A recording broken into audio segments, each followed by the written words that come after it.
সবংয়ের মাদুরহাটে অত্যাধুনিক মেশিন কেনার জন্য এলো 25 লক্ষ টাকা, জানালেন মন্ত্রী মানস রঞ্জন ভূঁইয়া। 3,08,000 সবংয়ের জনসংখ্যা, 71,000 পরিবার বসবাস করে সবংয়ে। তাদের মধ্যে 1,41,000 মাদুর শিল্পী, যার মধ্যে 90% মহিলা শিল্পী।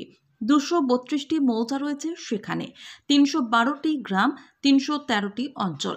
প্রতিটি গ্রামেই মহিলারা মাদুর শিল্পের সাথে যুক্ত। তাদের কথা মাথায় রেখেই সবংয়ে তৈরি করা হয়েছে মাদুরহাট, যেখানে অত্যাধুনিক মেশিন দিয়ে অল্প সময় ব্যয় করে তৈরি হবে মাদুর। সেই মাদুর হাটের উদ্বোধন করছেন মুখ্যমন্ত্রী মমতা বন্দ্যোপাধ্যায়। আর এই মাদুরহাটে এবার অত্যাধুনিক মেশিন কেনার জন্য ইতিমধ্যেই 25 লক্ষ টাকা এসেছে বলে বুধবার খড়গপুরে জানালেন রাজ্যের মন্ত্রী মানস রঞ্জন ভূঁইয়া। এই মাদুরহাটে থাকবে গোডাউন। কোনো কারণে বিক্রি না হওয়া মাদুর শিল্পীরা স্টোর করে রাখতে পারবেন সেই গোডাউনে, এমনটাই জানালেন মন্ত্রী। আর মাদুরের হিস্ট্রি বলে দিলাম, 3,08,000 সবংয়ের পপুলেশন। এর মধ্যে 1,41,000 মাদুর শিল্পী, তার 93% নেই।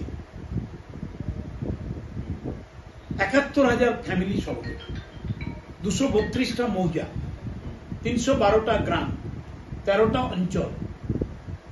প্রতি গ্রামে এই যে মেয়েছানাগাকে দেখছো, এই মেয়েছানাগুলি মাদুর তাদের বরের হাতে তুলে দেয়। সপ্তাহে 4টা, 5টা, 6টা, 7টা, প্রতিদিন বাজার হয় সবকে। সেই মাদুরটি বর যে বিক্রি করে যে লাভ পায়, সেই আবার মাদুর কাঠি কিনে, সবজি কিনে, মাছ কিনে, আলু কিনে, পেঁয়াজ কিনে সংসার চলে। আমাদের তো কোনো ইন্ডাস্ট্রি নেই এখানে। মাদুর হাটটা কবে থেকে শুরু হবে? অলরেডি শুরু হয়ে গেছে, চিফ মিনিস্টার ওপেন করে দিয়েছে। এই তো 25 লাখ টাকা এসে গেছে। মাল কবে কিনা হচ্ছে? এক্সট্রা 25 লাখ টাকা আরো দিয়েছেন ম্যাডাম, ওই আধুনিক যন্ত্রপাতি কিনতে। ওইখান দিয়ে মানে ডাইভার্সিফাইড ডাইভার্সিফাইড প্রোডাক্ট তৈরি হবে।